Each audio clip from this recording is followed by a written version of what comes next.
My name is Endya Gillard, and I'm here at the 2nd District in New Orleans Police Station with Captain Gillard, also known as my dad. So tell them a little bit about yourself. My name is Gillard. I'm 50 years old. I grew up in the city of New Orleans, the Lower Ninth Ward area.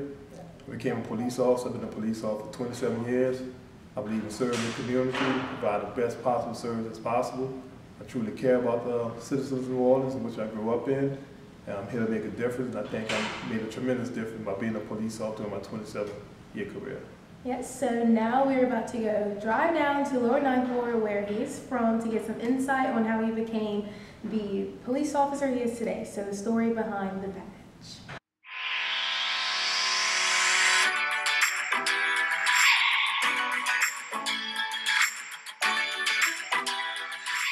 Okay, so we are on the way to the Lower Ninth Ward, which is New Orleans East. So this is where he is from. So tell us a little bit about the area. Well, the Lower Ninth Ward is the area that's bounded by the Industrial Canal, the Mississippi River, and also the St. Bernard-Chalmette Parish line, which back into another jurisdiction. The neighborhood consists of a Holy Cross neighborhood. Also, Jackson Barracks, which is a military base, was built back there. During my time when I was growing up, they had one high school, 2 elementary schools, and a middle school, which was Lawless High School, McCarty Middle School, Edison, Lawless Elementary, and I can't think of the other school names, but the majority of the population was probably about 90% black, maybe 10% white. Growing up down there at that time, between my early years, it was pretty good, pretty decent. I mean, they had lots of services down there with community service that the government provided for us, for the activities to do, Nola recreational programs, basketball, football, track, sports recreation that we can attend and partake in.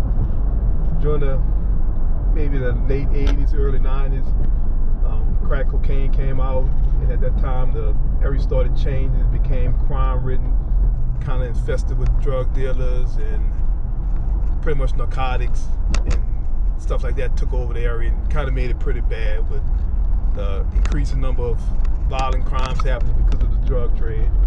But other than that, it was a pretty good neighborhood to grow up in until the early 80s, late 90s, when crack cocaine kind of took over. So knowing all of that and knowing like the crack cocaine pandemic and how that came about, what made you want to become a police officer? You witnessing that firsthand. Me witnessed that firsthand. Well, growing up, I had a relative that was a police officer. My cousin Thelonious Dukes was a police officer. And we had some actually good police officers that came into the area and did lots of good. Talked to the kids. At the time I was a kid, young in age, they talked to us, motivated us, mentored us. And it kind of took you can see them trying to take the bad element out of the area as far as the drug dealers, guys that was doing wrong. And I felt comfortable and I felt confident by being around the police, talking to the police. I wanted to kind of be like my cousin, which was, he was a role model to me, where he made a difference in serving the community. When he came around, the kids go up to him, talk to him, they enjoyed him being around, they felt safe, they came outside to play. And the minute he was gone, it's like the kids just kind of didn't feel safe and just wanted maybe to just not be in the area because they feel they get hurt, harmed. And I wanted to make a difference, and that kind of wanted me to see the difference that he made, and I wanted to have that difference and make an impact on the community by serving that way. So I started on early in my career, I wanted to be a police officer. I knew that from the day I went to high school that I wanted to become a police officer to help the community.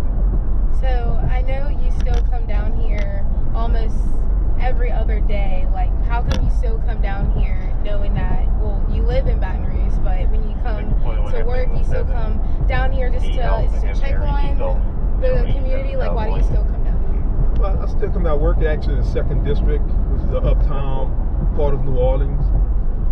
And the Lower Ninth Ward I grew up is maybe 10, 15 miles of not actually friends, but associates that I grew up with that still live in the area. Pass that to make sure they're okay, talk to them, see if things is all right. The 5th District, my heart is in that Lower Ninth Ward area.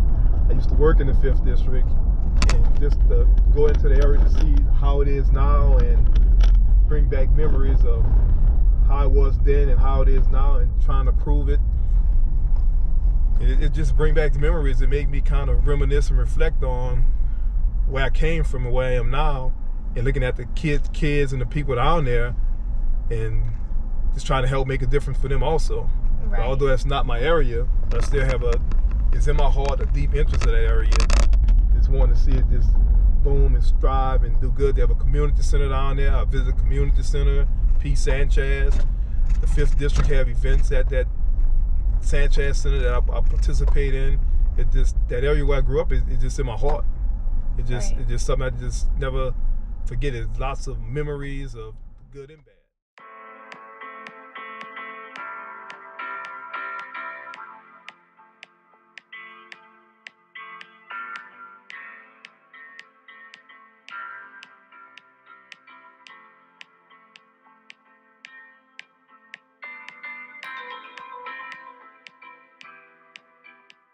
So we have now made it to the lower 9th floor, and we are currently in front of the house that he grew up in. So let's go take a look. So we are in front of the house that you grew up in. So tell us a little bit about it. This is the house I grew up in. Pre-Katrina wasn't like this. It's a double house.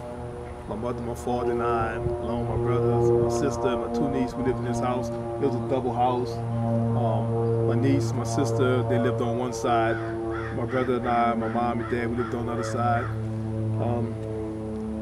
We attended school down here. We went to school, we took advantage of the services down here, the Nola playground, all the services, and pretty much kept us busy and kept us out of the criminal element of this area. My dad, he worked. He was a little bit more fortunate to have things that the other people in the community didn't have, as far as lights being turned on, water not being cut off. We had food. Other people in this area didn't have the things that we had. My father instilled in us, work hard. You work hard now, you work less later on in life. And that kind of instilled in me to try to bring out the best of me, to work hard and provide for my family, where I wouldn't have to live in a poverty-stricken area, and I could have the essentials to live and provide for myself. But this is the area we grew up in, and lots of positive things down here. Lots of positive things, more positive than negative, and we took advantage of the positive things down here. So I know this area was highly affected by Hurricane Katrina.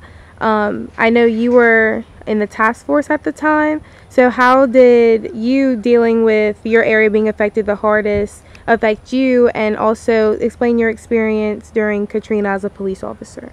My experience as a police officer, I was assigned to the Special Operations Division.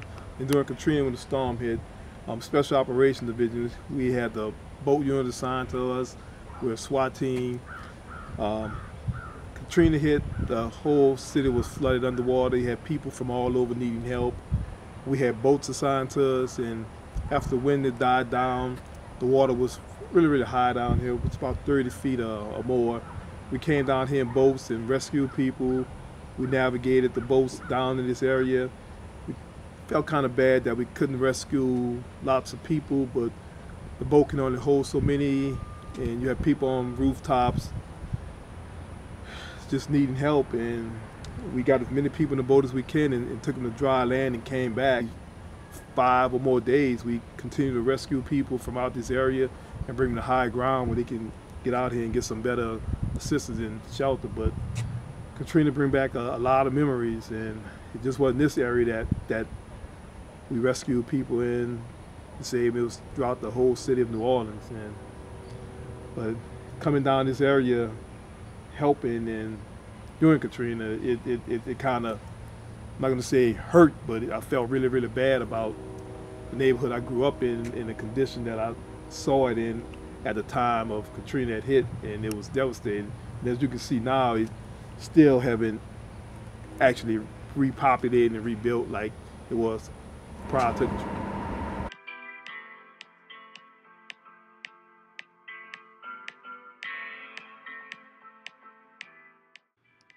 It honestly makes me happy when we go to a restaurant and after a ceremony or something and my dad's in uniform and people just go up to him and say like, I thank you for your service, or thank you for everything you do for the city. And just watching people give so much respect towards my dad and his impacts that he's doing in the city. And from a daughter, like, you cherish those moments, like, wow, like my dad is actually making an impact. And it just makes me extremely happy, and especially when people are showing respect towards police officers, especially throughout all the brutalities that we've had. And it just shows like, wow, like this is my dad and I couldn't be more proud.